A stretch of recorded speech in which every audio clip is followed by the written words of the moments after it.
ఈయన కూడా వచ్చిండు అలా. వీళ్ళందరూ ఉస్మానియా యూనివర్సిటీకి వస్తే పిల్లలు మయ్యర అందుకున్నారు.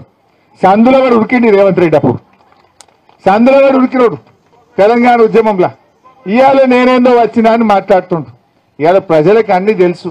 ఇప్పటికైనా ఉస్మానియా యూనివర్సిటీలో బేషరతుగా మీకు ఇచ్చిన హామీలు అమలు చేయనందుకు క్షమాపణ చెప్తున్నా అని చెంపలేసుకో. ఎప్పట్లోగా చేస్తావో చెప్పు. నువ్వు ఏం చెప్పినావు నీకు వాళ్ళకి తెలియదా? నీకు నెలకు 4,000 నిరుద్యోగ భృతి అన్నావు. మొదటి ఏడాది 2 లక్షల ఉద్యోగాలు అన్నావు. ఆడపిల్లలకు స్కూటీలు ఇస్తా అన్నావు.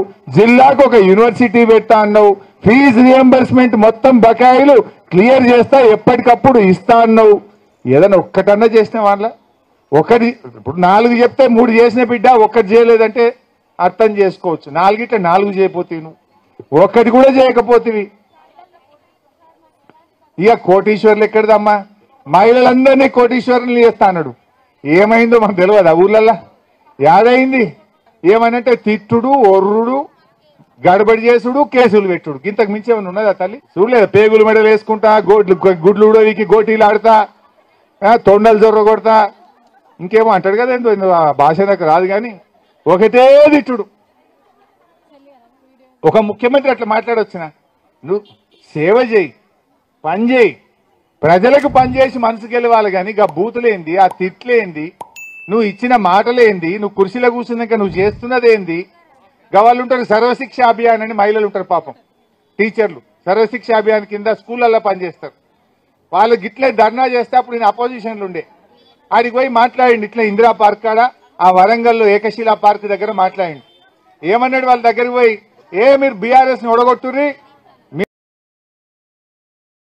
తాగినంత సేపట్ల మీ ఉద్యోగాలు జీతాలు పెంచి పడేస్తా, పర్మనెంట్ చేస్తా అన్నాడు. 2 ఏళ్ళే ఛాయ్ తాగినంత సేపు నీకు దొక్కలేదా టైం? ఎన్ని ఛాయలు తాగుతూ రేవంత్ రెడ్డి?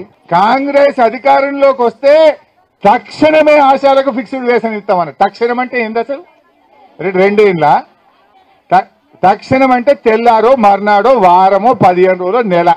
2 ఏళ్లకు వచ్చినా ఈయన తక్షణం వస్తలేదు. ఇంకా మరి ఆ తక్షణం ఈయన దిగిపోయినాకనే వస్తుంది కావచ్చు. ఇక ఇప్పట్లో అయితే వచ్చినట్టు కనబడతలేదు నాకు ఆ తక్షణం ఎప్పుడు వస్తుందో. సో బిడ్డ రేవంత్ రెడ్డి, మా ఆశాలతో పెట్టుకోకు.